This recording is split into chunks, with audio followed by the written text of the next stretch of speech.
सजाए मोहब्बत episode number 2। Hall में कुछ पल के लिए ऐसा सन्नाटा छा गया मानो समय ही रुक गया हो। दादी माँ का पुश्तैनी हार यशिका के कमरे से मिला था और सभी की निगाहें उसी पर टिकी थीं। यशिका की आंखों में हैरानी थी क्योंकि उसे खुद समझ नहीं आ रहा था कि वह हार उसके कमरे में आया कैसे। उसने कांपती आवाज़ में कहा, मैंने यह हार कभी देखा तक नहीं है। तभी नताशा ने बनावटी दुख के साथ कहा, गलती हर इंसान से हो जाती है यशिका, लेकिन कम से कम सच तो मान लो। यशिका ने गुस्से में उसकी तरफ देखा। मैंने कुछ नहीं किया। रियांश चुपचाप दोनों को देख रहा था। उसका दिमाग कुछ और सोच रहा था। उसे बार बार उस नौकरानी की कांपती हुई कलाई और नताशा का वही सुनहरा कंगन याद आ रहा था। उसने बिना कुछ कहे उस हार को उठाया और सबके सामने सिर्फ इतना बोला, जब तक मैं खुद पूरी सच्चाई नहीं जान लेता कोई भी इस मामले पर एक शब्द नहीं बोलेगा। यह सुनकर नताशा अंदर ही अंदर घबरा गई। उसने सोचा था कि रियांश तुरंत यशिका पर इल्ज़ाम लगा देगा, लेकिन ऐसा नहीं हुआ। दादी माँ ने राहत की सांस ली, जबकि यशिका पहली बार रियांश को समझने की कोशिश करने लगी। आखिर वह उसके खिलाफ सबूत होने के बावजूद उसे दोषी क्यों नहीं ठहरा रहा था। उसी रात रियांश ने आर्यन को अपने स्टडी रूम में बुलाया और धीमी आवाज़ में कहा, उस नौकरानी पर नज़र रखो, लेकिन उसे जरा भी शक नहीं होना चाहिए और नताशा की हर गतिविधि की रिपोर्ट मुझे चाहिए। आर्यन ने सिर हिलाया और बिना कोई सवाल किए वहाँ से चला गया। दूसरी तरफ नताशा ने उसी नौकरानी को हवेली के पीछे बने पुराने स्टोर रूम में बुलाया। जैसे ही वह पहुंची, नताशा ने गुस्से में उसका गला पकड़ लिया। मैंने कहा था किसी को पता नहीं चलना चाहिए, फिर तुम इतनी घबरा क्यों रही थी? नौकरानी डरते हुए बोली, मुझे लगा रियांश सर ने देख लिया। नताशा ने उसे जोर से थप्पड़ मारा और कहा, अगर जुबान खोली तो तेरे पूरे परिवार का नामो निशान मिटा दूंगी। दोनों को यह पता नहीं था कि स्टोर रूम की टूटी हुई खिड़की के बाहर कोई उनकी बातें सुन रहा था। वह आर्यन था। उसने पूरी बात तो नहीं सुनी, लेकिन इतना समझ गया कि इस चोरी के पीछे कोई बहुत बड़ा खेल चल रहा है। अगले दिन दादी माँ ने घर में एक छोटी सी पूजा रखी। उन्होंने साफ कहा कि परिवार पर आई परेशानियां तभी खत्म होंगी जब घर के सभी लोग एक साथ बैठेंगे। रियांश को यह सब औपचारिकताएं पसंद नहीं थीं, लेकिन दादी माँ की बात वह कभी टालता नहीं था। पूजा शुरू हुई। पंडित मंत्र पढ़ रहे थे। यशिका ने चुपचाप दीपक जलाया। तभी उसकी साड़ी का पल्लू दीपक की लौ से छू गया। कुछ ही सेकंड में आग फैलने लगी। वहां मौजूद लोग घबरा गए। इससे पहले कि कोई कुछ समझ पाता, रियांश दौड़कर आया और उसने बिना अपनी परवाह किए अपने हाथों से आग बुझा दी। उसकी हथेलियां बुरी तरह जल गईं, लेकिन उसने तब तक यशिका का हाथ नहीं छोड़ा जब तक आग पूरी तरह बुझ नहीं गई। पूरा हॉल स्तब्ध था। यशिका की आंखों से आंसू बहने लगे। उसने कांपते हुए कहा, तुम्हारे हाथ। रियांश ने दर्द छिपाते हुए बस इतना कहा, जलने दो, और वहां से चला गया। रात को जब डॉक्टर उसकी ड्रेसिंग करके जा चुका था, यशिका चुपचाप उसके कमरे के बाहर पहुंची। दरवाजा आधा खुला था। अंदर रियांश अपने पिता की तस्वीर के सामने बैठा था। उसने धीरे से कहा, पापा, मैं हर दिन उलझता जा रहा हूँ। जिस लड़की से नफरत करनी चाहिए उससे हर बार बचा लेता हूँ। क्यों? यशिका ने यह बात सुन ली। उसकी आंखें भर आईं। वह अंदर जाने ही वाली थी कि अचानक उसका पैर फूलदान से टकरा गया। आवाज़ सुनकर रियांश पलटा। दोनों की नज़रें मिली। कुछ पल तक कोई कुछ नहीं बोला। फिर यशिका धीरे धीरे उसके पास आई। उसने बिना कुछ कहे फर्स्ट एड बॉक्स खोला और उसकी जली हुई हथेलियों पर नई पट्टी बांधने लगी। रियांश उसे रोकना चाहता था, लेकिन न जाने क्यों उसने अपना हाथ नहीं खींचा। कमरे में गहरी खामोशी थी। पट्टी बांधते समय यशिका की उंगलियां हल्के से उसकी हथेली से टकराईं।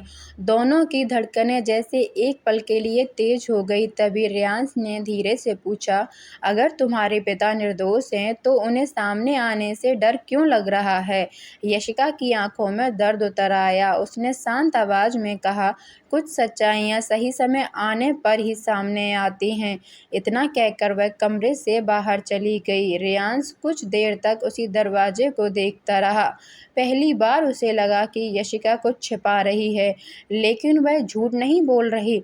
उधर नताशा यह सब देखकर बौखला चुकी थी। उसने फैसला किया कि अब सिर्फ झूठे इल्ज़ाम लगाकर काम नहीं चलेगा। उसे रियांश और यशिका के बीच ऐसा ज़हर घोलना होगा जिससे दोनों एक दूसरे का चेहरा तक देखना न चाहें। उसी रात उसने एक पुरानी फाइल निकाली जिस पर बड़े अक्षरों में लिखा था प्रोजेक्ट बी। उसने फाइल खोलते ही धीमे से मुस्कुराकर कहा, अब शुरू होगा असली खेल। ऐसा खेल जिसमें हर सबूत यशिका के खिलाफ जाएगा और रियांश अपने ही हाथों से उसकी दुनिया तबाह कर देगा। उसे बिल्कुल अंदाज़ा नहीं था कि उसी समय हवेली के पुराने मंदिर की दीवार के पीछे छिपे एक गुप्त तहखाने का दरवाज़ा बरसों बाद अपने आप खुल चुका था और उसके भीतर रखी एक पुरानी डायरी इस पूरी कहानी की दिशा हमेशा के लिए बदलने वाली थी। अगली सुबह सिंघानिया मेंशन में सब कुछ सामान्य दिखाई दे रहा था, लेकिन असलियत में हर व्यक्ति अपने अपने मन में एक अलग तूफान लिए घूम रहा था। दादी माँ पूजा के बाद अपने में चली गई थीं। रियांश रात भर सो नहीं पाया था और यशिका की आंखों के नीचे काले घेरे साफ दिखाई दे रहे थे। पिछली रात रियांश की जली हुई हथेलियों पर पट्टी बांधते समय दोनों के बीच जो खामोशी थी, वही खामोशी अब उनके दिलों में उतर चुकी थी। दोनों एक दूसरे से दूर रहना चाहते थे, लेकिन हर बार किस्मत उन्हें आमने सामने ला खड़ा करती थी। सुबह नाश्ते की मेज पर पहली बार रियांश ने बिना ऊपर देखे नौकर से कहा, यशिका ने दवा खा ली? नौकर ने अनजाने में जवाब दिया, नहीं सर, मैडम ने तो रात से कुछ भी नहीं खाया। रियांश ने तुरंत कठोर स्वर में कहा, दवा खाली पेट नहीं ली जाती, पहले नाश्ता करवाओ। यशिका ने उसकी तरफ देखा, लेकिन उसने नज़रें फेर लीं और ऐसे व्यवहार करने लगा जैसे उसे कोई फर्क ही नहीं पड़ता। दादी माँ यह सब चुपचाप देख रही थीं। उनके चेहरे पर हल्की सी मुस्कान थी, मानो उन्हें अपने पोते के दिल की बात उससे पहले समझ आ गई हो। उधर नताशा शर्मा अपने बंगले में बैठी लगातार किसी का इंतजार कर रही थी। कुछ देर बाद एक अंधेड़ उम्र का आदमी अंदर आया। उसका नाम रघुवीर था, जो कभी सिंघानिया ग्रुप के लीगल विभाग में काम करता था और अब नताशा के लिए गुप्त रूप से सबूत तैयार करने का काम करता था। नताशा ने मेज पर कुछ पुराने दस्तावेज रखते हुए कहा, मुझे ऐसे कागज चाहिए जिनसे लगे कि यशराज मित्तल कई महीनों से वरदान सिंघानिया को धोखा दे रहे थे। रघुवीर मुस्कुराया और बोला, कागज तो मैं बना दूंगा, लेकिन अगर रियांश ने असली रिकॉर्ड निकलवा लिए तो? नताशा ने आत्मविश्वास से जवाब दिया, उसकी चिंता मत करो, असली रिकॉर्ड अब इस दुनिया में नहीं है। दोनों की बातचीत से साफ था कि यह साजिश बहुत पहले से चल रही थी। दूसरी ओर कंपनी में एक बहुत महत्वपूर्ण मीटिंग होने वाली थी। वरदान सिंघानिया की मौत के बाद पहली बार विदेशी निवेशकों का प्रतिनिधिमंडल आने वाला था। रियांश ने फैसला किया कि यशिका भी उसके साथ जाएगी। यशिका ने विरोध किया, मैं वहाँ नहीं जाना चाहती। रियांश ने सख्त आवाज़ में कहा, अब तुम सिर्फ यशिका मित्तल नहीं हो, सिंघानिया ग्रुप की बहू भी हो। लोग तुम्हें देखकर सवाल पूछेंगे और मैं नहीं चाहता कि कोई हमारी कमजोरी समझे। मजबूरी में यशिका उसके साथ चल पड़ी। मीटिंग शानदार रही। विदेशी प्रतिनिधि रियांश के फैसलों से प्रभावित हुए, लेकिन जैसे ही सब लोग बाहर निकलने लगे, अचानक एक पत्रकार ने ऊंची आवाज़ में सवाल कर दिया, मिसेस सिंघानिया, क्या यह सच है कि आपके पिता ने अपने बिजनेस पार्टनर की हत्या करवाई? पूरा हॉल एकदम शांत हो गया। कैमरे सीधे यशिका की तरफ घूम गए। उसकी आंखों में आंसू भर आए, लेकिन वह कुछ बोल नहीं पाई। तभी रियांश आगे बढ़ा और पत्रकार का कैमरा नीचे करते हुए बोला, अगर अगली बार मेरी पत्नी से बिना सबूत ऐसा सवाल पूछा तो मानहानि का केस सीधे तुम्हारे चैनल पर होगा। पत्रकार डर गया और पीछे हट गया। यशिका ने पहली बार महसूस किया कि दुनिया चाहे उसे अपराधी की बेटी समझे, लेकिन रियांश किसी और को उसका अपमान नहीं करने देता। वापस लौटते समय कार में दोनों के बीच गहरी खामोशी थी। काफ़ी देर बाद यशिका ने धीरे से कहा, आज धन्यवाद। रियांश ने खिड़की से बाहर देखते हुए सिर्फ इतना कहा, मैंने तुम्हारे लिए नहीं, अपने नाम के लिए किया। लेकिन उसकी आवाज़ में पहले जैसी कठोरता नहीं थी। शाम को जब दोनों हवेली लौटे तो दादी माँ ने उन्हें साथ बैठाकर खाना खाने के लिए कहा। रियांश ने मना करना चाहा, लेकिन दादी माँ की जिद के आगे उसे बैठना पड़ा। खाना परोसते समय यशिका की उंगली चाकू से कट गई। खून निकलते ही रियांश अनायास ही कुर्सी से उठ गया। उसने तुरंत उसका हाथ पकड़ लिया और अपने रुमाल से खून रोकने लगा। दोनों कुछ पल तक एक दूसरे को देखते रहे। तभी उसे एहसास हुआ कि पूरा परिवार उन्हें देख रहा है। उसने तुरंत हाथ छोड़ दिया और कठोर स्वर में बोला, इतना भी ध्यान नहीं रख सकती? यशिका हल्का सा मुस्कुराई।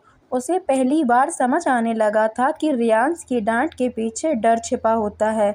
उसी समय आर्यन तेजी से अंदर आया। उसके चेहरे पर घबराहट साफ थी। उसने रियांश के कान में धीरे से कहा, सर, हमें वह नौकरानी मिल गई जिसने हार यशिका के कमरे में रखा था। लेकिन रियांश ने तुरंत पूछा, लेकिन क्या? आर्यन की आवाज़ धीमी हो गई। उसकी हत्या हो चुकी है और मरने से पहले उसने सिर्फ एक नाम लिया था। रियांश की आंखें सिकुड़ गईं। कौन? आर्यन ने जवाब दिया, नन्नत। तभी अचानक बाहर जोरदार धमाका हुआ। हवेली की खिड़कियों के शीशे टूट गए। पूरे मेंशन में अफरा तफरी मच गई। रियांश तुरंत अपनी पिस्तौल निकाल कर बाहर की ओर दौड़ा। यशिका भी उसके पीछे भागी। मुख्य गेट के बाहर एक काली कार धू-धू कर जल रही थी। उसी कार के बोनट पर लाल रंग के एक संदेश लिखा था, यह तो सिर्फ शुरुआत है, अगला नंबर तुम्हारी पत्नी का है। रियांश, उसे बचा सकते हो तो बचा लो। रियांश ने वह संदेश पढ़ा, फिर बिना एक पल गवाए यशिका का हाथ कसकर पकड़ लिया और पहली बार पूरे गुस्से और डर के साथ बोला, आज के बाद तुम एक पल के लिए भी मेरी नज़रों से दूर नहीं जाओगी। धमाके की आवाज़ पूरे इलाके में गूंज रही थी। सिंघानिया मेंशन के बाहर सुरक्षाकर्मी चारों तरफ दौड़ पड़े। जलती हुई कार से उठता धुआं आसमान में फैल चुका था। रियांश ने एक हाथ से यशिका को अपने पीछे कर लिया और दूसरे हाथ में तान कर चारों तरफ नज़र दौड़ाने लगा। उसकी आंखें किसी शिकारी की तरह हर कोने को परख रही थी। कुछ मिनटों बाद जब सुरक्षा अधिकारियों ने पूरे परिसर की जांच की तो कोई हमलावर नहीं मिला। सिर्फ वही संदेश था, अगला नंबर तुम्हारी पत्नी का है। रियांश उस संदेश को घूरता रहा। उसके चेहरे पर गुस्सा था, लेकिन इस बार उस गुस्से में डर भी मिला हुआ था। उसने तुरंत सुरक्षा प्रमुख से कहा, आज से हवेली के अंदर और बाहर सुरक्षा दोगुनी कर दो। बिना मेरी इजाज़त कोई अंदर नहीं आएगा और ना ही कोई बाहर जाएगा। फिर उसने यशिका की तरफ देखा और बिना कुछ कहे उसका हाथ पकड़कर अंदर ले गया। यशिका ने झटके से अपना हाथ छुड़ाया और बोली, मैं कोई कैदी नहीं हूँ। रियांश ने उसकी आंखों में देखते हुए शांत लेकिन दृढ़ स्वर में कहा, अभी तुम मेरी जिम्मेदारी हो और जब तक यह खतरा खत्म नहीं हो जाता तुम्हें मेरी बात माननी होगी। यशिका ने पहली बार उसके शब्दों में आदेश से ज़्यादा चिंता महसूस की, लेकिन उसने कुछ नहीं कहा। उसी रात आर्यन रियांश के कमरे में पहुंचा। उसने बताया कि धमाके में इस्तेमाल की गई कार नकली नंबर प्लेट के साथ लाई गई थी और उसे कुछ घंटे पहले शहर के बाहर छोड़ दिया गया था। रियांश ने पूछा, कोई सुराग? आर्यन ने सिर हिलाया, बस इतना कि जिसने यह सब किया है वह हमारी हर गतिविधि पहले से जानता है। यह सुनकर रियांश का माथा सिकुड़ गया। उसे समझ आ गया कि दुश्मन बाहर नहीं, शायद उनके बहुत करीब है। दूसरी तरफ नताशा अपने बंगले में बैठी टीवी पर यह खबर देख रही थी। उसके चेहरे पर संतोष था, लेकिन तभी उसका फ़ोन बजा। दूसरी तरफ से एक भारी आवाज़ आई, तुम बहुत जल्दबाजी कर रही हो नताशा। अगर रियांश को तुम पर शक हो गया तो पूरी योजना खत्म हो जाएगी। नताशा मुस्कुराई और बोली, उसे शक होगा भी तो बहुत देर से। जब तक उसे सच पता चलेगा तब तक वह यशिका से इतनी नफरत करने लगेगा कि उसकी बात पर कभी विश्वास नहीं करेगा। फ़ोन कट गया। यह पहली बार था जब साफ हुआ कि नताशा अकेली नहीं बल्कि किसी बड़े और रहस्यमयी शख्स के साथ मिलकर खेल खेल रही है। अगले दिन दादी माँ ने घर के सभी सदस्यों को बुलाकर कहा कि वरदान सिंघानिया की याद में हवेली में एक प्रार्थना सभा रखी जाएगी, जिसमें शहर के बड़े लोग शामिल होंगे। रियांश ने तुरंत सुरक्षा के कड़े इंतजाम करने का आदेश दिया। शाम तक पूरा मेंशन मेहमानों से भर गया। सभी वरदान सिंघानिया को श्रद्धांजलि दे रहे थे। यशिका चुपचाप एक कोने में खड़ी थी। उसे लग रहा था कि हर निगाह उसे ही दोषी मान रही है। तभी दो महिलाएं उसके पास से गुजरीं। एक ने दूसरे से धीमे स्वर में कहा, देखो, यही है उस आदमी की बेटी जिसने अपने दोस्त का खून किया था। यह सुनते ही यशिका की आंखें भर आईं। वह वहाँ से जाने लगी, लेकिन तभी रेयांश ने उनकी बात सुन ली। वह उन दोनों महिलाओं के सामने जाकर खड़ा हो गया और बोला, अगर किसी के पास अदालत का फैसला है तो दिखाइए, वरना मेरे घर की बहू के बारे में एक शब्द भी नहीं। दोनों महिलाएं घबरा गईं और तुरंत वहां से चली गईं। यशिका ने हैरानी से रेयांश को देखा। वह कुछ कहना चाहती थी, लेकिन रेयांश बिना उसकी तरफ देखे आगे बढ़ गया। उसके लिए शायद यह सिर्फ अपने परिवार की इज्जत का सवाल था, या फिर कुछ और, जिसे वह खुद भी नहीं समझ पा रहा था। सभा खत्म होने के बाद रात देर तक बारिश होती रही। बिजली कई बार गई और आई। हवेली के पीछे पुराने हिस्से में अचानक एक परछाई दिखाई दी। सुरक्षा गार्ड उसके पीछे, लेकिन वह अंधेरे में गायब हो गई। उसी समय हवेली के अंदर यशिका अपने कमरे में थी। खिड़की के बाहर किसी के कदमों की आवाज़ आई। उसने पर्दा हटाकर देखा तो कोई नहीं था। जैसे ही वह पीछे मुड़ी, कमरे की लाइट अचानक बंद हो गई। पूरा कमरा अंधेरे में डूब गया। तभी किसी ने पीछे से उसका मुंह दबाया और उसे घसीटते हुए कमरे से बाहर ले जाने की कोशिश की। यशिका पूरी ताकत से छटपटा रही थी। उसी समय गलियारे से गुजर रहे रेयांश को किसी चीज के गिरने की आवाज़ सुनाई दी। वह दौड़कर उस तरफ आया। जैसे ही उसने कमरे का दरवाजा खोला, सामने का दृश्य देखकर उसकी आंखों में खून उतर आया। एक नकाबपोश आदमी यशिका को खींचकर ले जाने की कोशिश कर रहा था। रेयांश ने बिना एक पल गंवाए उस पर हमला कर दिया। दोनों के बीच जबरदस्त हाथापाई शुरू हो गई। नकाबपोश ने चाकू निकाल लिया और रेयांश पर वार किया, लेकिन रेयांश ने उसका हाथ पकड़कर मोड़ दिया। तभी दूसरे हमलावर ने पीछे से रेयांश पर लोहे की रॉड से हमला किया। चोट लगते ही वह कुछ पल के लिए लड़खड़ा गया। मौका देखकर पहला हमलावर यशिका को लेकर भागने लगा। यशिका ने पूरी ताकत से उसका हाथ काट दिया। दर्द से वह चीखा और उसकी पकड़ ढीली हो गई। उसी पल रेयांश ने दौड़कर उसे जोरदार मुक्का मारा। नकाबपोश नीचे गिर पड़ा। रेयांश ने उसका मास्क उतारने के लिए हाथ बढ़ाया ही था कि अचानक बाहर से गोली चली। गोली सीधी उस हमलावर के सीने में लगी। वह वहीं ढेर हो गया। गोली किसने चलाई यह किसी ने नहीं देखा। हमलावर मर चुका था और उसके साथ उसकी पहचान भी हमेशा के लिए दफन हो गई। रेयांश ने गुस्से में मुट्ठियां भींच लीं।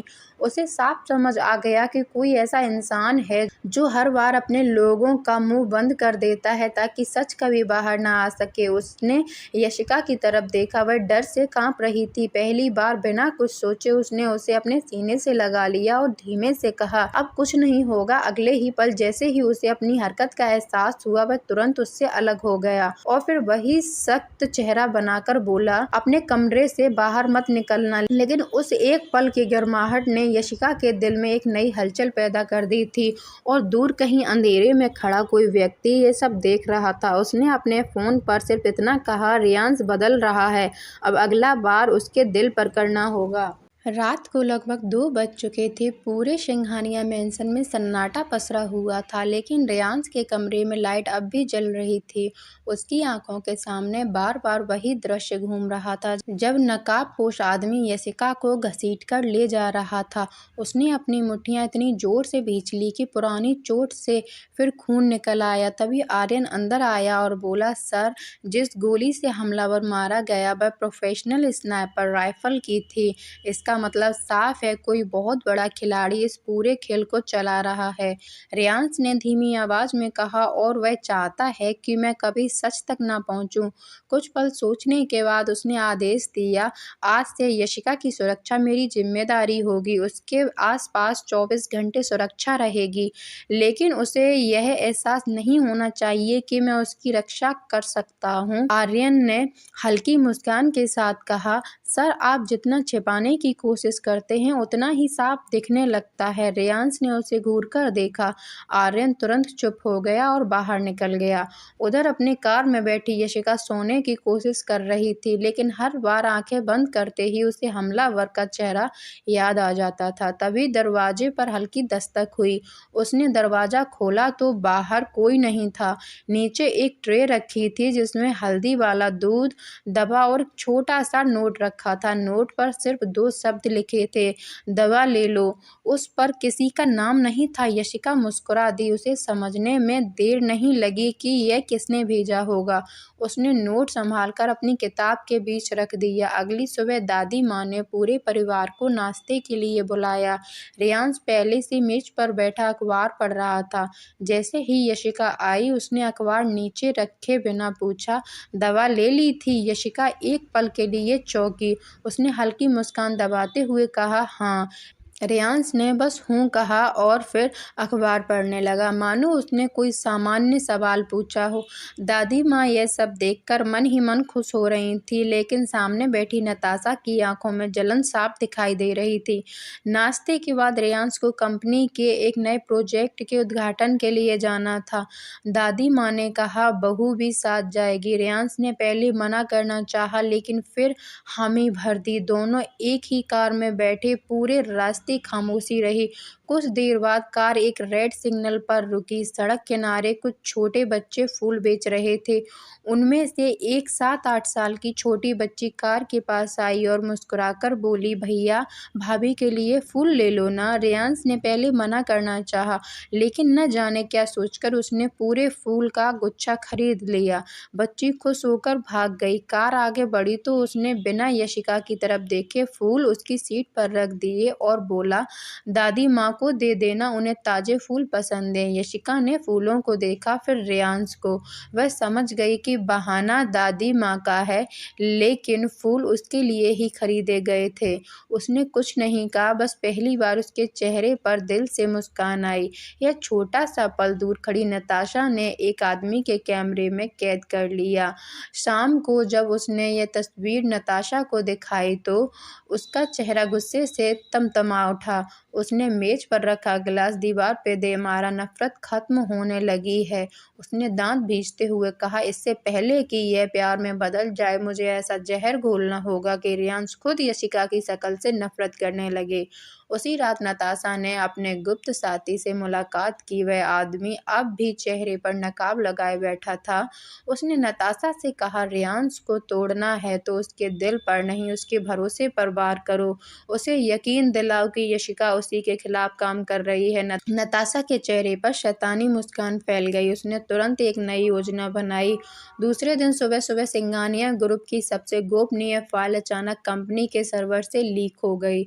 करोड़ों का नुकसान हो गया। मीडिया में खबर फैल गई कि कंपनी की अंदरूनी जानकारी किसी ने दुश्मन तक पहुंचा दी है। रेयांश तुरंत ऑफिस पहुंचा।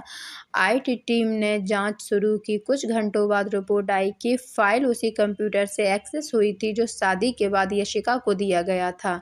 पूरा कॉन्फ्रेंस रूम स्तंभ रह गया। आर्यन ने धीरे से कहा, सर, यह संभव नहीं लगता, लेकिन स्क्रीन पर सारे डिजिटल रिकॉर्ड यशिका की ID दिखा रहे थे। उसी समय हवेली में बैठी यशिका को कुछ पता नहीं था। वह दादी माँ के साथ मंदिर में दीपक जला रही थी। तभी रेयांश तूफान की तरह अंदर आया। उसके चेहरे पर फिर वही पुराना गुस्सा लौट आया था। उसने बिना कुछ कहे यशिका का हाथ पकड़ा और उसे लगभग खींचते हुए अपने स्टडी रूम में ले गया। कमरे का दरवाजा बंद होते ही उसने लैपटॉप उसकी तरफ घुमा दिया। स्क्रीन पर कंपनी की गोपनीय फाइलें और यशिका की लॉगिन ID चमक रही थी। रेयांश ने भारी आवाज में सिर्फ एक सवाल पूछा, अब भी कहोगी तुम्हारा इससे कोई संबंध नहीं है? यशिका ने स्क्रीन देखी। उसके चेहरे का रंग उड़ गया। उसे समझ ही नहीं आया कि यह सब कैसे हुआ। उसने कांपती आवाज में कहा, मैंने ऐसा कुछ नहीं किया। रेयांश की आंखों में फिर वही बदले की आग जल उठी और बाहर खड़ी नताशा मुस्कुरा रही थी, क्योंकि उसकी सबसे खतरनाक चाल आखिरकार चल चुकी थी। रेयांश की आंखों में जलता हुआ गुस्सा देखकर यशिका कुछ पल के लिए बिल्कुल शांत हो गई। उसने कांपते हाथों में लैपटॉप अपनी तरफ घुमाया। स्क्रीन पर सचमुच उसकी ID से कंपनी की गोपनीय फाइलें एक्सेस होने का रिकॉर्ड दिखाई दे रहा था। वह हैरानी से स्क्रीन को देखती रही, फिर धीमे से बोली, मैंने ये नहीं किया। मुझे तो इस फाइल के बारे में भी कुछ नहीं पता। रेयांश ने मेज पर जोर से मुक्का मारा। बस बहुत हो गया यशिका, हर बार तुम्हारे पास एक नया बहाना होता है। पहले तुम्हारे पिता, फिर चोरी और अब कंपनी की फाइलें। आखिर कब तक? यशिका की आंखों में आंसू आ गए, लेकिन इस बार उसने रोने की बजाय सीधे उसकी आंखों में देखा। अगर मुझे तुम्हें धोखा देना होता तो मैं तुम्हारे सामने खड़ी होकर सफाई नहीं देती। रियांश कुछ पल के लिए चुप हो गया। उसके दिल का एक हिस्सा यशिका पर भरोसा करना चाहता था, लेकिन दिमाग बार बार वही सबूत उसके सामने रख रहा था। तभी आर्यन अंदर आया। उसने धीरे से कहा, सर, साइबर टीम अभी भी जांच कर रही है। हो सकता है किसी ने आईडी क्लोन की हो। रियांश ने बिना उसकी तरफ देखे जवाब दिया, जब तक जांच पूरी नहीं होती कोई फैसला नहीं होगा। बाहर खड़ी नताशा यह सुनकर तिलमिला उठी। उसे उम्मीद थी कि रियांश गुस्से में यशिका को तुरंत घर से निकाल देगा, लेकिन ऐसा नहीं हुआ। उसने मन ही मन कहा, ठीक है, अब ऐसा बार होगा कि तुम्हारे पास उस पर विश्वास करने का एक भी कारण नहीं बचेगा। उसी रात हवेली में तेज बारिश हो रही थी। बिजली बार बार जा रही थी। यशिका अपने कमरे में अकेली बैठी थी। उसके मन में एक ही सवाल घूम रहा था कि आखिर कोई उसे बार बार क्यों फंसा रहा है। तभी उसकी नज़र बालकनी में खड़ी एक परछाई पर पड़ी। उसने धीरे धीरे आगे बढ़कर देखा, लेकिन वहाँ कोई नहीं था। जैसे ही वह वापस मुड़ी, किसी ने पीछे से उसके मुंह पर रुमाल रख दिया। कुछ ही सेकंड में उसकी आंखों के सामने अंधेरा छा गया। दूसरी तरफ रियांश अपने स्टडी रूम में बैठा सीसीटीवी फुटेज देख रहा था। अचानक एक कैमरे की स्क्रीन कुछ सेकंड के लिए ब्लैक हो गई। उसकी आदत थी कि वह छोटी से छोटी गड़बड़ी भी नोटिस कर लेता था। उसने तुरंत सिक्योरिटी रूम में फ़ोन किया। अभी के अभी तीसरी मंजिल का कैमरा चेक करो। जवाब आया, सर, कैमरा 5 मिनट से बंद है। यह सुनते ही रियांश बिना एक पल गवाए दौड़ पड़ा। जब वह यशिका के कमरे में पहुंचा तो दरवाज़ा खुला था, पर्दे हवा में उड़ रहे थे और कमरा पूरी तरह खाली था। उसकी नज़र फर्श पर पड़ी टूटी हुई चूड़ी पर गई। वह चूड़ी यशिका की थी। रियांश का चेहरा गुस्से से लाल हो गया। उसने पूरी हवेली में अलार्म बजवा दिया, गेट बंद कर दो, कोई भी बाहर नहीं जाएगा। पूरे मेंशन में अफरा तफरी मच गई। सुरक्षा गार्ड हर कोने की तलाशी लेने लगे। लगभग आधे घंटे बाद एक गार्ड भागता हुआ आया, सर, पीछे वाले पुराने गोदाम के पास संघर्ष के निशान मिले हैं। रियांश तुरंत वहां पहुंचा। जमीन पर यशिका की पायल पड़ी थी। उसने उसे उठाकर अपनी मुट्ठी में कस लिया। उसकी सांसें तेज हो चुकी थी। वह पहली बार सचमुच डर गया था। उसने गुस्से में अपनी पिस्तौल हवा में चला दी और गरज कर बोला, जो भी मेरी पत्नी को लेकर गया है उससे जिंदा नहीं छोड़ूंगा। दूसरी तरफ यशिका जब होश में आई तो उसने खुद को एक अंधेरे कमरे में पाया। उसके हाथ रस्सियों से बंधे हुए थे। कमरे में न खिड़की थी न रोशनी, सिर्फ एक छोटा सा बल्ब टिमटिमा रहा था। उसने छूटने की बहुत कोशिश की, लेकिन रस्सियां और कश्ती चली गईं। तभी दरवाजा खुला। 2 नकाबपोश आदमी अंदर आए। उन्होंने उसके सामने एक प्लेट में सूखी रोटी फेंकी और बिना कुछ बोले बाहर चले गए। यशिका ने खाना छुआ तक नहीं। उसकी आंखों में सिर्फ अपने पिता और रियांश का चेहरा घूम रहा था। उधर रियांश ने पूरी रात शहर का चप्पा चप्पा छान डाला। उसने पुलिस का इंतजार नहीं किया। उसके आदमी हर हाईवे, हर गोदाम, हर फार्म हाउस और हर सुनसान इमारत में तलाश कर रहे थे। सुबह होने तक कोई सुराग नहीं मिला। लगातार 24 घंटे से न सोने और घायल कंधे की तकलीफ के बावजूद रियांश ने खोज बंद नहीं की। तभी आर्यन तेजी से उसकी तरफ आया, सर, हमें एक सुराग मिला है। शहर से बाहर पुरानी मिल में किसी लड़की को ले जाते हुए एक काली वैन देखी गई थी। रियांश ने बिना देर किए अपनी कार की चाबी उठाई। उसकी आंखों में इस बार सिर्फ गुस्सा नहीं था, वहां एक ऐसा डर था जिसे वह खुद भी स्वीकार नहीं करना चाहता था। उसे पहली बार महसूस हो रहा था कि अगर यशिका को कुछ हो गया तो शायद वह खुद को कभी माफ नहीं कर पाएगा। रियांश अपनी पूरी रफ्तार से शहर के बाहर स्थित उस पुरानी मिल की ओर बढ़ रहा था। उसके पीछे उसकी सुरक्षा टीम की कई गाड़ियां दौड़ रही थीं। रास्ते भर उसके दिमाग में सिर्फ एक ही बात घूम रही थी, अगर इस बार भी वह देर से पहुंचा तो शायद सब कुछ खत्म हो जाएगा। दूसरी तरफ उस अंधेरे कमरे में यशिका को बंद किए हुए लगभग पूरा दिन बीत चुका था। वहां ना कोई ठीक से रोशनी थी, न पानी, न खाने की कोई व्यवस्था। कमरे की दीवारों में नमी थी और चारों तरफ सीलन की बदबू फैली हुई थी।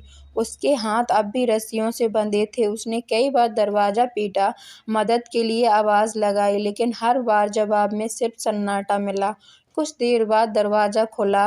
वहीं 2 नकाबपोश आदमी अंदर आए। उनमें से एक ने उसके सामने एक गिलास पानी रखा और कहा, जितना दिया जाए उतने में ही रहना सीख लो। यशिका ने गुस्से में पानी का गिलास दूर फेंक दिया। जब तक मेरे पापा सुरक्षित हैं तुम लोग मेरा कुछ नहीं बिगाड़ सकते। इतना सुनते ही एक आदमी ने उसके गाल पर जोरदार थप्पड़ मार दिया। उसके होठ से हल्का सा खून निकल आया, लेकिन उसने दर्द की आवाज तक नहीं निकाली। वह बस चुपचाप उन्हें घूरती रही। दोनों आदमी बाहर निकल गए और फिर से दरवाजे पर भारी ताला लगा दिया गया। उधर रियांश पुरानी मिल पहुंचा। पूरी बिल्डिंग कई सालों से बंद पड़ी थी। हर तरफ जंग लगी मशीनें, टूटी हुई खिड़कियां और अंधेरा था। उसने अपने आदमियों को अलग अलग दिशाओं में फैलने का आदेश दिया। पूरी मिल की तलाशी शुरू हुई। अचानक एक कमरे से किसी चीज के गिरने की आवाज आई। रियांश दौड़ता हुआ वहां पहुंचा और दरवाजा लात मारकर खोल दिया, लेकिन अंदर कोई नहीं था, सिर्फ एक पुरानी कुर्सी, कुछ टूटी हुई रस्सियां और फर्श पर पड़ा यशिका का दुपट्टा। उसने दुपट्टा उठाया और उसकी मुट्ठियां भीग गईं। वह समझ गया कि वह कुछ ही मिनट देर से पहुंचा है। तभी पीछे से आर्यन भागता हुआ आया। सर, हमें बेसमेंट में ताजा टायर के निशान मिले हैं। लगता है इन्हें यहाँ से कहीं और ले जाया गया है। रियांश गुस्से में दीवार पर मुक्का मार देता है। उसके हाथ से फिर खून बहने लगता है, लेकिन उसे दर्द का एहसास तक नहीं होता। वह दांत भींचकर कहता है, जिसने भी ये खेल शुरू किया है मैं उसे जिंदा नहीं छोड़ूंगा। उधर नताशा अपने बंगले में बैठी आराम से कॉफी पी रही थी। तभी उसके फोन पर वीडियो कॉल आती है। स्क्रीन पर यशिका उसी अंधेरी कमरे में बैठी हुई दिखाई दे रही थी। नताशा मुस्कुराकर कहती है, देखा, अब रियांश तुम्हें कभी नहीं ढूंढ पाएगा। यशिका उसकी तरफ घूरते हुए बोली, तुम जीत नहीं सकती। एक दिन तुम्हारा हर झूठ सबके सामने आएगा। नताशा हंसने लगी। सच इस दुनिया में वही सच होता है जिसके पास ताकत होती है, और ताकत इस वक्त मेरे पास है। उसी समय रियांश के फोन पर एक अनजान नंबर से मैसेज आता है। उसमें सिर्फ एक फोटो होती है। फोटो देखकर उसकी सांसें रुक जाती हैं। तस्वीर में यशिका उसी अंधेरे कमरे में बंदी थी। नीचे सिर्फ एक लाइन लिखी थी, अगर अपनी पत्नी को जिंदा देखना चाहते हो तो यशराज मित्तल को 48 घंटे के अंदर हमारे हवाले कर दो, वरना अगली तस्वीर उसकी लाश की होगी। रियांश ने बिना एक पल गवाए उस नंबर पर कॉल मिलाया, लेकिन फ़ोन स्विच ऑफ हो चुका था। उसने तुरंत साइबर टीम को लोकेशन ट्रेस करने का आदेश दिया। कुछ मिनट बाद जवाब आया, सर, फ़ोन सिर्फ 10 सेकंड के लिए ऑन हुआ था। लोकेशन हरियाणा बॉर्डर के पास की थी। रियांश ने बिना एक पल गवाए उस नंबर पर कॉल मिलाया, लेकिन फ़ोन स्विच ऑफ हो चुका था। उसने तुरंत साइबर टीम को लोकेशन ट्रेस करने का आदेश दिया। कुछ मिनट बाद जवाब आया, सर, फ़ोन सिर्फ 10 सेकंड के लिए ऑन हुआ था। लोकेशन हरियाणा बॉर्डर के पास की मिली थी, लेकिन कॉल करने वाला लगातार जगह बदल रहा है। रियांश कुछ देर तक खामोश खड़ा रहा। फिर उसने अचानक एक ऐसा फैसला लिया जिसने आर्यन तक को चौंका दिया। उसने कहा, अगर उन्हें यशराज चाहिए तो उन्हें लगेगा कि मैं यशराज को ढूंढ रहा हूँ। पूरे मीडिया में खबर फैलाओ कि मेरे पास यशराज मित्तल के बारे में बहुत बड़ा सुराग है। आर्यन हैरान होकर बोला, सर, लेकिन हमारे पास तो कोई सुराग है ही नहीं। रियांश की आंखों में एक अलग ही चमक थी। उसने धीमे से कहा, यही तो जाल है। अगर इस अपहरण के पीछे वही लोग हैं जो पापा के कातिल हैं, तो ये खबर सुनते ही वे खुद सामने आने की गलती करेंगे। दूसरी तरफ अंधेरे कमरे में बैठी यशिका धीरे धीरे कमजोर होती जा रही थी। उसे पिछले 24 घंटों से ठीक से खाना तक नहीं दिया गया था। उसने थक कर अपना सिर दीवार से टिका लिया। तभी उसकी नज़र कमरे के एक कोने में पड़ी एक छोटे से पुरानी मोबाइल फ़ोन पर पड़ी, जिसे शायद अपहरण करने वालों ने गलती से वहीं छोड़ दिया था। उसके हाथ अब भी बंधे थे, लेकिन वह धीरे धीरे घसीटते हुए इस फ़ोन तक पहुंचने की कोशिश करने लगी। उसे बिल्कुल नहीं पता था कि यही छोटा सा फ़ोन आने वाले दिनों में उसकी और रियांश की ज़िंदगी हमेशा के लिए बदलने वाला था। यशिका पूरी ताकत लगाकर फर्श पर घसीटती हुई उस पुराने मोबाइल की तरफ बढ़ने लगी। उसके हाथ पीछे की तरफ रस्सियों से बंधे थे। शरीर पर कई जगह चोट के निशान थे और कई घंटों से भूखी प्यासी होने के कारण उसकी हालत लगातार बिगड़ती जा रही थी। फिर भी उसकी आंखों में हार मानने का कोई नाम नहीं था। बड़ी मुश्किल से वह उस फ़ोन तक पहुंची। उसने अपने बंधे हुए हाथों की मदद से फ़ोन को अपनी तरफ खींच लिया। स्क्रीन टूटी हुई थी लेकिन फ़ोन अभी भी चालू था। उसने किसी तरह पावर बटन दबाया, स्क्रीन जल उठी। उसके चेहरे पर हल्की सी उम्मीद दिखाई दी। उसने कांपते हुए हाथों से रेयांश का नंबर मिलाने की कोशिश की, लेकिन तभी बाहर किसी के कदमों की आहट सुनाई दी। घबराकर उसने तुरंत फ़ोन को कमरे की दीवार में बने एक छोटे से टूटे हुए हिस्से के अंदर छिपा दिया और फिर उसी जगह बैठ गई जैसे कुछ हुआ ही ना हो। अगले ही पल दरवाज़ा खुला, 2 आदमी अंदर आए। उनके पीछे नताशा शर्मा भी थी। इस बार उसके चेहरे पर पहले से कहीं ज़्यादा घमंड था। उसने कमरे के चारों ओर नज़र दौड़ाई और मुस्कुराकर बोली, कैसी हो यशिका? सिंघानिया मेंशन की बहू बनने का बहुत शौक था ना? अब देखो तुम्हारा नया महल। यशिका ने बिना डरे उसकी तरफ देखा और कहा, तुम जितना चाहे मुझे तकलीफ दे दो, लेकिन सच नहीं बदलोगी। नताशा उसके सामने झुक गई। उसने यशिका की ठुड्डी पकड़कर कहा, सच वही होता है जो दुनिया देखती है और दुनिया यही देखेगी कि यशराज मित्तल ने वरदान सिंघानिया का खून किया। उनकी बेटी ने सिंघानिया ग्रुप को बर्बाद करने की कोशिश की और फिर वह अचानक गायब हो गई। यशिका ने उसके हाथ को झटक दिया और गुस्से से बोली, एक दिन रेयांश तुम्हारा असली चेहरा जरूर देखेगा। यह सुनकर नताशा जोर से हंसने लगी। रेयांश, उसे तो अभी भी लगता है कि तुम्हारे पिता ही उसके दुश्मन हैं और अगर वह कभी सच के करीब भी पहुंचा तो उससे पहले मैं उसे भी खत्म कर दूंगी। इतना कहकर उसने अपने आदमियों को इशारा किया और कमरे से बाहर निकल गई। जाते जाते उसने दरवाजे पर ताला फिर से बंद करवा दिया। उधर सिंघानिया मेंशन में रेयांश लगातार 24 घंटों से जाग रहा था। उसकी आंखें लाल हो चुकी थी। सामने लगी यशिका की शादी वाली तस्वीर को वह पहली बार ध्यान से देख रहा था। उसे याद आया कि शादी के दिन भी यशिका की आंखों में डर था, लेकिन उसने एक बार भी अपने पिता के खिलाफ कुछ नहीं कहा था। उसके मन में बार बार वही सवाल उठ रहा था, क्या सचमुच वह निर्दोष हैं? तभी आर्यन तेजी से अंदर आया। सर, मीडिया में हमारी खबर फैल चुकी है। रेयांश ने पूछा, कोई प्रतिक्रिया? हाँ सर, पिछले आधे घंटे में 3 अलग अलग नंबरों से हमें धमकी भरे कॉल आए हैं। सभी कॉल कुछ सेकंड में कट गए, लेकिन साइबर टीम ने उनमें से एक लोकेशन ट्रेस कर ली है। कहाँ? शहर के लगभग 100 किलोमीटर दूर एक पुराने फार्म हाउस के पास। रेयांश ने बिना समय गवाए अपनी जैकेट उठाई। टीम तैयार करो, हम अभी निकल रहे हैं। लगभग 1.5 घंटे बाद उसकी गाड़ियां उस सुनसान फार्म हाउस के बाहर पहुंची। चारों तरफ घना जंगल था, दूर दूर तक कोई इंसान दिखाई नहीं दे रहा था। रेयांश ने अपने आदमियों को चारों तरफ फैलने का आदेश दिया और खुद अंदर चला गया। पूरा फार्म हाउस खाली था। ऊपर के कमरे, रसोई, बेसमेंट, हर जगह धूल जमी थी। लेकिन तभी रेयांश की नज़र फर्श पर पड़े एक छोटे से कागज पर गई। उसने उसे उठाकर देखा। उस पर सिर्फ 2 शब्द लिखे थे, बहुत देर। रेयांश की आंखों में गुस्सा भर गया। उसी समय उसे कमरे के कोने में एक टूटी हुई चूड़ी दिखाई दी। वह वही चूड़ी थी जो उसने शादी के बाद यशिका को दादी माँ के हाथों पहनाई थी। उसने चूड़ी अपनी मुट्ठी में कस ली। वह समझ गया यशिका कुछ समय पहले तक यहीं थी, लेकिन फिर दुश्मन उसे एक बार फिर कहीं और ले गया। उधर उसी अंधेरे कमरे में यशिका ने फिर से धीरे धीरे उस छिपे हुए मोबाइल को बाहर निकाला। इस बार उसने फ़ोन ऑन किया। नेटवर्क बहुत कमज़ोर था। उसने कांपते हाथों से सिर्फ एक नंबर डायल किया, रेयांश। फ़ोन की घंटी सिर्फ एक बार बजी और उसी पल दरवाज़ा खुल गया। एक आदमी तेजी से अंदर आया। उसने यशिका के हाथ से फ़ोन छीन लिया। कुछ सेकंड तक वह स्क्रीन को घूरता रहा, फिर उसके चेहरे पर खतरनाक मुस्कान फैल गई। तो तुम रेयांश से संपर्क करना चाहती थी? उसने फ़ोन अपनी जेब में रखा और बाहर निकल गया। यशिका ने राहत की सांस ली, क्योंकि वह आदमी एक बात नहीं जानता था, फ़ोन काटने से पहले 1 सेकंड के लिए कॉल जुड़ चुकी थी और उसी 1 सेकंड में रेयांश के मोबाइल पर उस नंबर की लोकेशन रिकॉर्ड हो चुकी थी। रेयांश अपने ऑफिस के कंट्रोल रूम में खड़ा लगातार उस नंबर की ट्रेस रिपोर्ट का इंतजार कर रहा था। जैसे ही साइबर टीम के अधिकारी ने कहा, सर, कॉल सिर्फ 1 सेकंड के लिए कनेक्ट हुई थी, लेकिन हमें टावर की लोकेशन मिल गई है। रेयांश की आंखों में उम्मीद लौट आई। उसने तुरंत पूछा, कहाँ? अधिकारी ने स्क्रीन उसकी तरफ घुमाई। शहर से लगभग 150 किलोमीटर दूर जंगल के बीच एक पुरानी हवेली पिछले कई सालों से बंद है।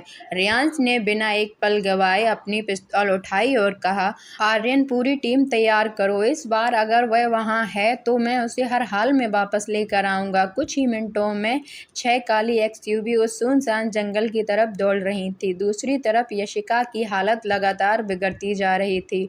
उसे पिछले 2 दिनों से सिर्फ थोड़ा-सा पानी और सूखी रोटी दी गई थी। कमरे में न खिड़की थी, न पंखा, न रोशनी। चारों तरफ अंधेरा और सीलन थी। वह दीवार से टिक कर बैठी थी, तभी दरवाज़ा खुला। इस बार सिर्फ एक आदमी अंदर आया। उसने बिना कुछ कहे यशिका के सामने खाना रखा और चला गया। यशिका ने उस खाने को हाथ भी नहीं लगाया। उसने मन ही मन सोचा, जब तक मैं सच नहीं बता पाऊंगी तब तक हार नहीं मानूंगी। कुछ देर बाद वही आदमी फिर लौटा। उसने देखा कि खाना वैसा ही रखा है। गुस्से में उसने प्लेट उठाकर फर्श पर फेंक दी और बोला, मरना चाहती हो क्या? यशिका ने उसकी आंखों में देखते हुए कहा, अगर सच बोलने की कीमत मौत है तो मौत मंजूर है। वह आदमी कुछ पल उसे देखता रहा, फिर बिना कुछ बोले बाहर चला गया। उधर रियांश की गाड़ियां जंगल के पास पहुंच चुकी थीं। चारों तरफ घना अंधेरा था। हवेली दूर से ही डरावनी दिखाई दे रही थी। टूटी हुई दीवारें, जंग लगा लोहे का गेट और हर तरफ फैली खामोशी। रियांश ने अपने आदमियों को इशारा किया। सभी अलग अलग दिशाओं में फैल गए। जैसे ही वे अंदर पहुंचे, अचानक ऊपर से गोलियों की बौछार शुरू हो गई। रियांश और उसके लोग तुरंत दीवारों की आड़ में छिप गए। दोनों तरफ से जबरदस्त फायरिंग होने लगी। लगभग 10 मिनट तक गोलियां चलती रहीं। आखिरकार रियांश के आदमियों ने हमलावरों को काबू कर लिया। रियांश सीधा हवेली के अंदर भागा। एक एक कमरा खोलता हुआ वह नीचे बने पुराने तहखाने तक पहुंचा। वहां एक भारी लोहे का दरवाजा था। उसने पूरी ताकत से उसे लात मारी। दरवाजा खुला। वहीं अंदर अंधेरा कमरा था, लेकिन कमरा खाली था। फर्श पर सिर्फ एक टूटी हुई रस्सियां पड़ी थीं, पानी का आधा भरा गिलास और एक कोने में यशिका का दुपट्टा पड़ा था। रियांश ने दुपट्टा उठाया। उसकी मुट्ठियां कांपने लगी। उसने गुस्से में पूरी दीवार को मुक्का मारा। तभी उसकी नज़र दीवार पर उंगलियों से लिखे कुछ शब्दों पर पड़ी। धूल के ऊपर किसी ने बड़ी मुश्किल से लिखा था, मैं हार नहीं मानूंगी। रियांश उन शब्दों को देर तक देखता रहा। उसके चेहरे पर पहली बार गर्व और दर्द दोनों साथ दिखाई दिए। उसने धीरे से दीवार को छुआ और मन ही मन कहा, मैं भी हार नहीं मानूंगा। यशिका तभी आर्यन भागता हुआ अंदर आया। सर, पीछे एक गुप्त सुरंग मिली है। लगता है अपहरण करने वाले उसी रास्ते से भागे हैं। रियांश तुरंत उसके साथ सुरंग की तरफ दौड़ा। सुरंग कई किलोमीटर दूर जंगल की दूसरी तरफ निकलती थी, लेकिन जब तक वे बाहर पहुंचे वहां सिर्फ टायरों के ताजा निशान थे। दुश्मन फिर एक बार उनके हाथ से निकल चुका था। उसी समय आर्यन को एक बैग मिला। उसने बैग खोलकर देखा तो उसमें कुछ कपड़े, दवाइयाँ और एक पुरानी डायरी थी। रियांश ने डायरी खोली। पहले कुछ पन्ने खाली थे, लेकिन बीच के एक पन्ने पर सिर्फ एक नाम लिखा था, वरदान सिंघानिया। उसके नीचे लिखा था, जिस सच को दुनिया हत्या समझ रही है वह सिर्फ शुरुआत थी। रियांश आगे पढ़ने ही वाला था कि अचानक किसी ने दूर से स्नाइपर से गोली चलाई। गोली सीधी डायरी पर लगी। डायरी रियांश के हाथ से गिर गई और उसके कई पन्ने हवा में उड़ गए। जब तक उसके आदमी उस दिशा में पहुंचे, स्नाइपर गायब हो चुका था। रियांश ने उड़ते हुए पन्ने को पकड़ने की कोशिश की, लेकिन अधिकांश पन्ने गहरी खाई में गिर चुके थे। उसके हाथ सिर्फ एक आधा जला हुआ पन्ना लगा, जिस पर कुछ शब्द अभी भी पढ़े जा सकते थे, विश्वासघात, पार्टनर, अंदर का आदमी। रियांश उस अधूरे पन्ने को घूरता रह गया। उसे पहली बार महसूस हुआ कि उसके पिता की मौत की कहानी उतनी सीधी नहीं थी जितनी वह समझता था। दूसरी तरफ एक काली एक्सयूवी तेजी से हाईवे पर दौड़ रही थी। उसके पीछे की सीट पर फिर से बंधी हुई यशिका बेहोश पड़ी थी। सामने बैठी नताशा ने उसे देखा और धीमे से मुस्कुराई, बस थोड़ा और, फिर रियांश तुम्हें ढूंढ भी लेगा, लेकिन तब तक बहुत देर हो चुकी होगी। रियांश ने आधा जला हुआ पन्ना अपनी जेब में रख लिया। उसके मन में सैकड़ों सवाल थे, लेकिन सबसे बड़ा सवाल अभी भी वही था, यशिका कहाँ है? उसने तुरंत पूरी टीम को आदेश दिया कि जंगल के आसपास का 1-1 किलोमीटर छान मारा जाए। ड्रोन उड़ाए गए। पुलिस को गुप्त सूचना दी गई और सभी हाईवे पर उसकी गाड़ियों की तलाश शुरू कर दी गई, लेकिन घंटों बीत गए, फिर भी कोई सफलता नहीं मिली। दूसरी तरफ यशिका को होश आया तो उसने खुद को एक नए कमरे में पाया। यह कमरा पहले वाले कमरे से भी ज्यादा भयानक था। चारों तरफ पत्थर की दीवारें थी, एक छोटा सा रोशनदान था जिससे मुश्किल से धूप की एक किरण अंदर आती थी। कमरे में एक बिस्तर था, न कोई कुर्सी थी, सिर्फ एक पुरानी चटाई पड़ी थी। उसके हाथ अब भी बंधे हुए थे, उसके होठ सूख चुके थे और चेहरा कमजोरी से पीला पड़ गया था। तभी दरवाजा खुला और नताशा अंदर आई। उसके हाथ में एक फाइल थी। वह यशिका के सामने कुर्सी डालकर बैठ गई और मुस्कुराते हुए बोली, तुम्हें पता है रियांश इस वक्त क्या कर रहा होगा? पूरे शहर में तुम्हें ढूंढ रहा होगा, लेकिन अफसोस, जितना वह तुम्हारे करीब आएगा उतना ही सच से दूर होता जाएगा। यशिका ने उसकी तरफ देखकर कहा, तुम चाहे जितने खेल खेल लो, एक दिन तुम्हारा सच सबके सामने आएगा। नताशा हंसी और बोली, सच? अभी तो मैंने खेल शुरू भी नहीं किया। उसने फाइल खोलकर यशिका के सामने कुछ तस्वीरें रखीं।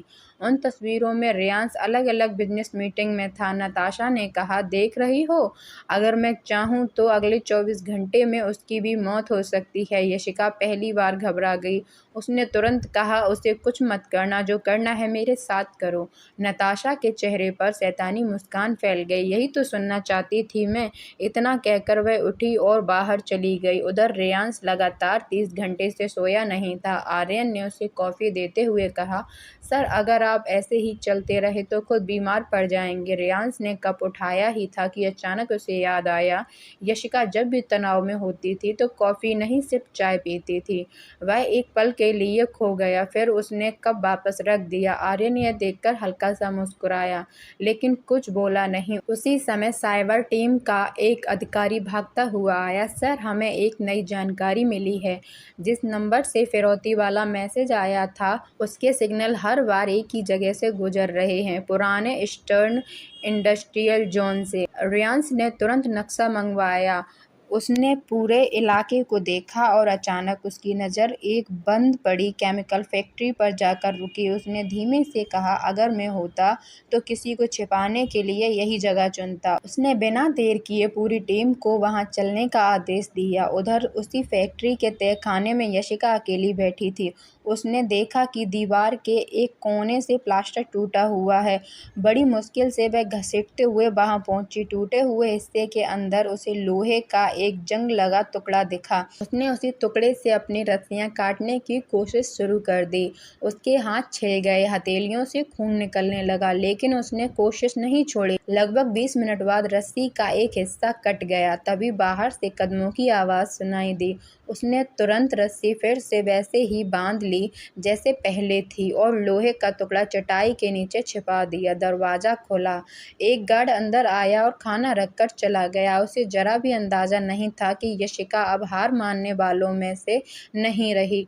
दूसरी तरफ रियांश की गाड़ियां फैक्ट्री के बाहर पहुंच चुकी थीं। उसने चारों तरफ नजर दौड़ाई।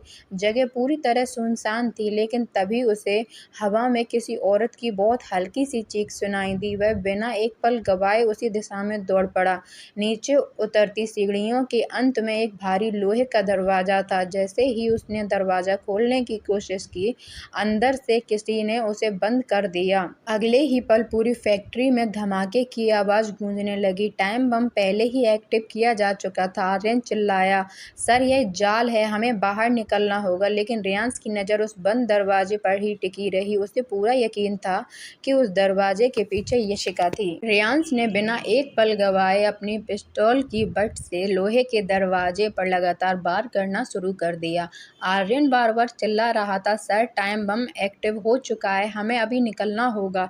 लेकिन रियांश जैसे कुछ सुन ही नहीं रहा था। उसके दिमाग में सिर्फ एक ही बात थी, अगर इस दरवाजे के पीछे सचमुच यशिका है तो वह उसे छोड़कर नहीं जाएगा। कुछ ही सेकंड बाद उसने अपने आदमियों को बुलाया।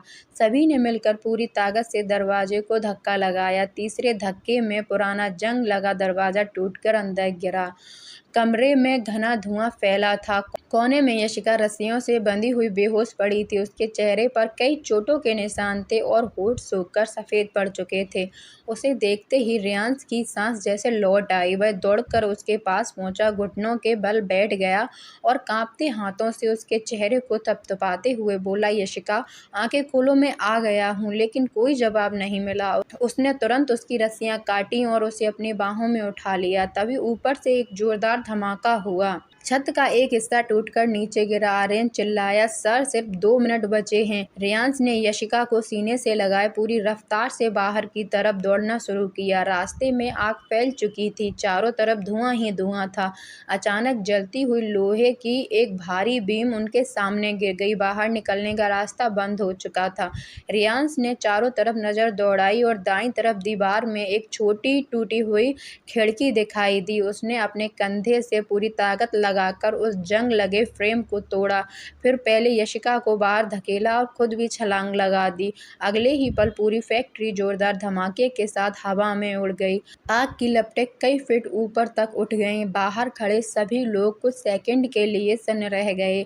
रेयांश जमीन पर गिरा हुआ था। उसने सबसे पहले अपनी तरफ नहीं बल्कि यशिका की तरफ देखा। वह बेहोश थी लेकिन सांस चल रही थी। उसने राहत की लंबी सांस ली। उसी समय एम्बुलेंस पहुंच गई। डॉक्टरों ने तुरंत यशिका को स्ट्रेचर पर लेटाया। डॉक्टर ने सभी नब्ज देखकर गंभीर आवाज में कहा, इनकी हालत बहुत खराब है। शरीर में पानी की भारी कमी है। कई दिनों से ठीक से खाना नहीं मिला और मानसिक सदमा भी गहरा है।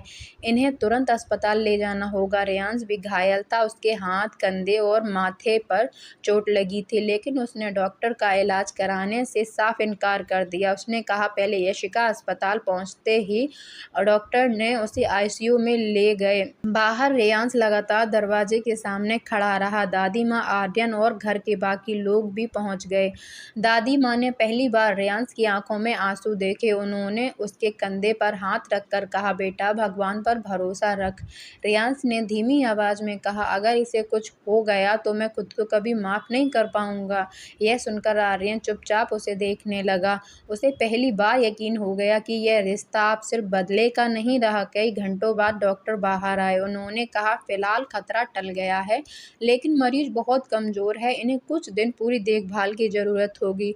कोशिश कीजिए कि इन्हें किसी भी तरह का मानसिक तनाव न मिले। रेयांश ने राहत की सांस ली। वह धीरे धीरे आईसीयू के अंदर गया। यशिका अब भी बेहोश थी। उसके हाथ पर ड्रिप लगी हुई थी। रेयांश कुछ देर तक चुपचाप उसे देखता रहा। फिर उसने बहुत धीरे से उसके माथे पर बिखरे बाल हटाए और लगभग फुसफुसाते हुए कहा, अब तुम्हें कुछ नहीं होने दूंगा। उसे जरा भी अंदाजा नहीं था कि उसी समय आधी बेहोशी में यशिका ने उसकी आवाज़ सुन ली थी। उसकी बंद आंखों के कोने में एक आंसू धीरे धीरे बह निकला। बाहर अस्पताल की पार्किंग में खड़ी नताशा यह सब दूर से देख रही थी। उसने गुस्से में अपना फ़ोन निकाला और किसी को कॉल किया। योजना का पहला हिस्सा नाकाम हो गया। अब दूसरा शुरू होगा। अगर रेयांश यशिका के करीब आ रहा है तो अब हमें उसे उसी के भरोसे से तोड़ना होगा।